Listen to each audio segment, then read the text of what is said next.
yuhafadhu ala salatil jamaah fil masjid. Di dalamnya juga ada nilai menjaga salat di dalam masjid. Wal ihtimamu bi salawati wa adamu tasyabbuh anha.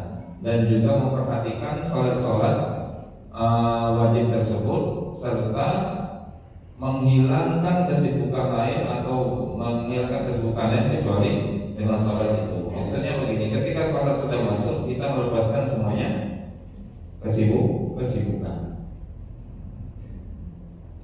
Kalau sudah Allahu Akbar, tutup. Kalau sedang baca buku, kalau sedang ini yang ngajar-ngajar juga seperti itu, kadang-kadang harus seperti itu. Tutup baca ngajar. Kita dengarkan dulu orang panggil, dengarkan dulu. Nanti kita lanjutkan. Tutup dulu, sholat dulu, kita lanjutkan. Dulu Pak, di Bank Indonesia itu ada Pak siapa? Pak Ahnya. Saya dapat cerita.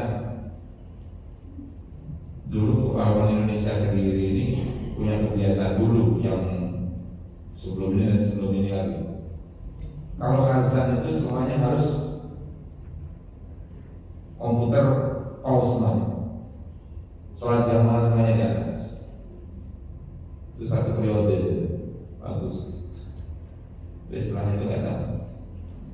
Allah a'lam. Respect saya seperti itu. Orang dagang azan tutup.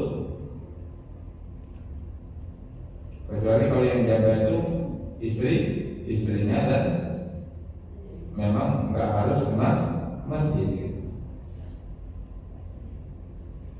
Kami mengalami seperti itu dulu. Dagang di ruko-ruko itu waktu azan tutup. Istiqomah kalau saya dekat daerah sana. Al-ibadatu jihadun wa idadul jihad lima fiha min sabrin wa jildin wa tahammul. Ibadah itu merupakan sebuah perjuangan atau jihad. Wa idadun lil jihad, dan mempersiapkan untuk berjihad itu lima fiha min sabrin wa jildin wa tahammul. Memerlukan namanya kesabaran, keseriusan dan kesukaan. Wa ma fiha min badil judi kabeh nafsi anil ma'asi. Begitu juga dengan mengeluarkan keusahaan, mengeluarkan kesungguhan di dalam menahan diri dari maksiat. Dalam hadis ini mengandung penjelasan bahwasanya ibadah itu merupakan jihad, merupakan perjuangan, di mana perjuangan tersebut memerlukan persiapan yang matang, yang sulit, yang sangat membebani.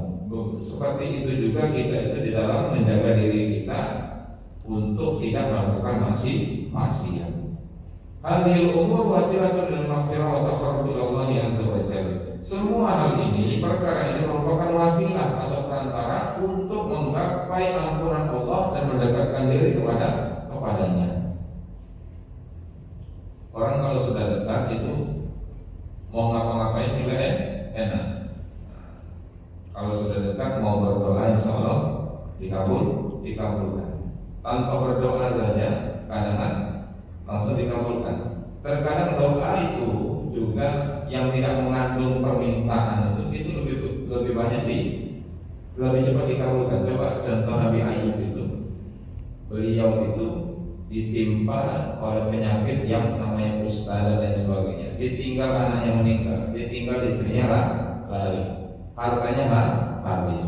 Apa doa beliau? Cuma ngomong anni masanya durru wa anta arhamur rahimin. Rabbi inni masanya durru wa anta arhamur rahimin. Wahai Tuhanku, aku ini sedang ditimpa kesusahan, sedangkan Engkau itu Maha Pengasih dan penyayang. Langsung dikabulkan. La ilaha illa anta subhanaka inni kuntu minadz dzalimin. Nabi Ayub. Nabi siapa? Nabi Yunus di dalam perut ikan katanya, ya Allah, tolong aku kowe kan. Tapi mengakui kesalahan. La ilaha illa anta subhanaka inni kuntu minadz dzalimin. Banyak doa-doa di dalam Al-Quran itu yang menunjukkan bahwasanya Terkadang yang minta itu kita tanpa permintaan itu lebih cepat dikabulkan. Terutama kalau kita sudah merendah sekali.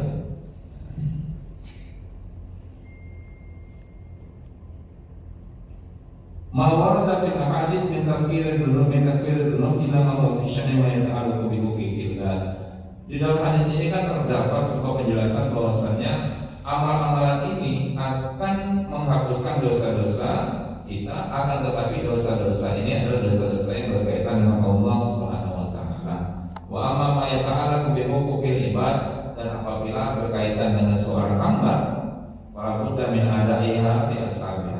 Haruslah kita menyelesaikan kepada orang-orang yang punya yang istilahnya punya kaitan itu dengan kita. Au tahallul wal istibra'u minha, atau meminta kehalalan dan meminta lepas dari masalah tersebut. Makanya panjenengan kalau punya dosa hak adami itu lebih berat Pak, sebenarnya Pak. Hak adami itu lebih berat.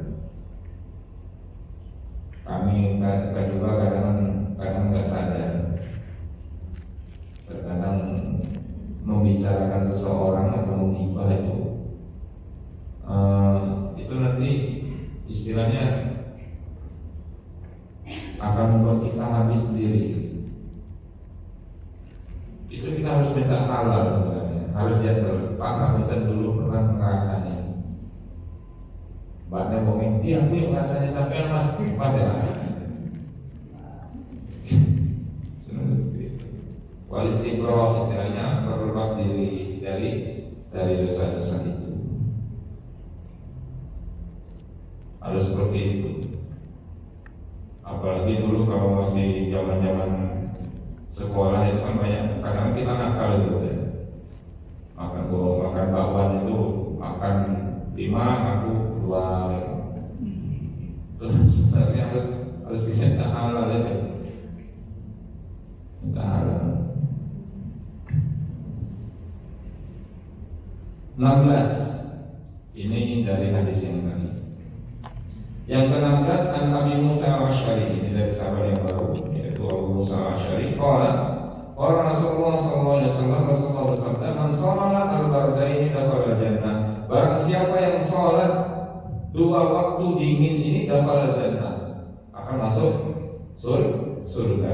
Al-bardani itu adalah as-subhu wal asar. Salat subuh dan salat asar. Kita pahami sih. Salatul subhi wa salatul asar. Wa sumya bidzalika li'annahuma yusalliyani fi waqtin nahar. Dikatakan 2 dingin karena ini hawanya adalah hawa yang dingin, Pak. Subuh itu hawanya dingin, asar juga hawanya dingin. Asar itu jam berapa? Jam 3 kurang. Saya panas saya. Saya panas saya. Saya panas saya.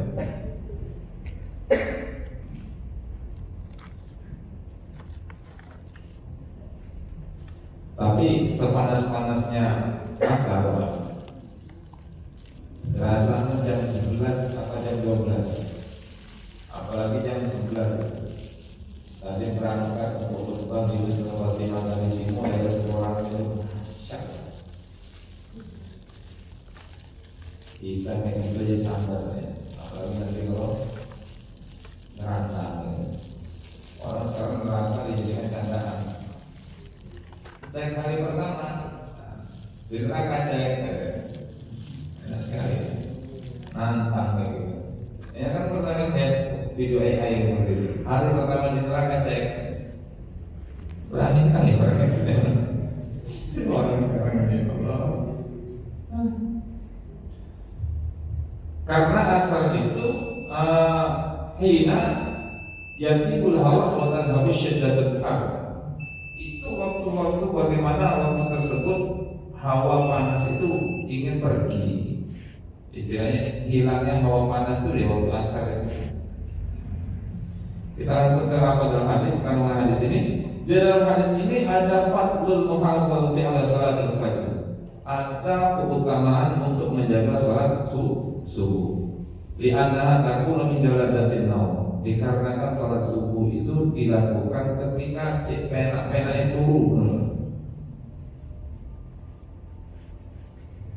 Wa salatul asri, sedangkan salat asar li'annaha takunu inda istighalihi bi tamammihi bi tatatamma amalina, untuk menyempurnakan pekerjaan kita di siang hari. Istilahnya sedang sibuk-sibuknya kita di dalam pekerjaan itu ketika masuk asar. Orang-orang kantor itu pasti sibuk-sibuknya ketika masuk asar.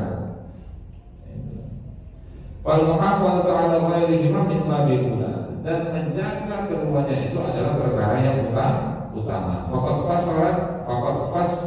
fusiratis shalah al-wusta bi salatil asar. Dan sebagian ulama itu mentafsirkan ayat Al-Qur'an, hafizu 'ala salati was salatil wusta. Salatul wusta itu adalah salatul asar. Wa qumu lillahi qanitin. Di dalam hadis ini juga ada al-ihtimam bi hataini faridataini. Ada perhatian khusus kepada dua waktu ini, dua waktu salat wajib ini. Wala yanhasiru dukhulul jannah bi adahima faqat. Akan tetapi tidaklah cukup untuk masuk surga dengan melakukan dua ini saja. Bal la budda min al-ihtimam bi jami'il faraid. Tapi harus juga dengan memperhatikan semua salat fardu. Mentang-mentang hadisnya ini cuma fardain, kita tidak memperhatikan salat zuhur, tidak memperhatikan salat maghrib. Bahkan isya itu lebih berat sebenarnya kalau kita di Indonesia ini. Lebih berat, Pak. Orang datang ngantuk itu kadang-kadang itu setelah maghrib. Ya kan?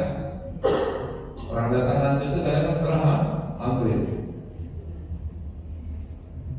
Setelah isya bawaannya pengen ngopi, pengen keluar, biasa seperti itu. Maka beruntunglah orang-orang yang bisa istirahat setelah isya, bisa menjaga salat subuhnya. Harus dijaga semuanya. Wa innama fasata bidzikri bisa lebih ihmal ba'da nasi lakukan. Alasan disebutkan waktu subuh dan waktu asar ini kenapa? Dikarenakan mayoritas manusia ini banyak ihmal, banyak meremehkan dua waktu ini. Banyak meremehkan dua waktu ini. Panjenengan cek, satu perumahan itu kira-kira ada 500 kakak. Yang ke masjid sholat subuh itu berapa kakak? Ada 50%-nya? Nggak ada. Nggak ada. Ini aja bukan asli orang BTN punya biasanya, ya. Ada yang mojok sana, ada yang sumber Tiput, ada yang ini. Kami dulu di Mujarot Indah seperti itu.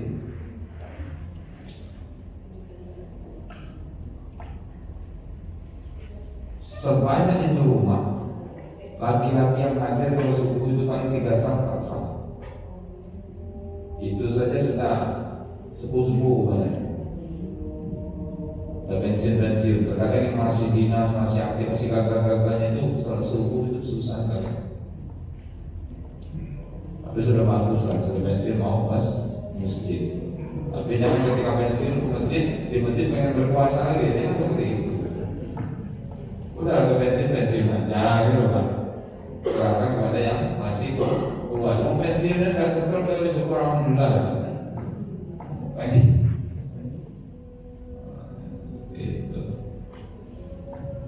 Satu perumahan besar itu berapa? Di Wilis itu Pak.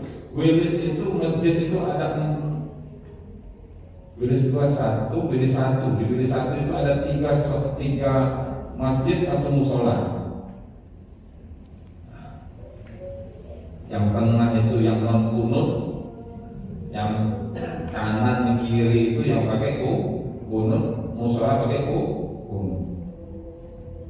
Pengen jadi kiai semuanya, dibuat masjid. Itu yang tengah ini kan dulunya orang-orang kita yang mau ada ya dengan WD satu itu. Setelah itu digeser istilahnya. Biasa masjid itu kalau sedang merintis itu pada nggak mau semuanya. Tapi kalau sudah jadi infaknya banyak terbuka. Itu berapa coba? Saya khotib di masjid pilih satu itu saja. Itu nggak penuh Pak. Nggak penuh jamaahnya sholat Jumat. Padahal dulu berapa tahun yang lalu masih 2006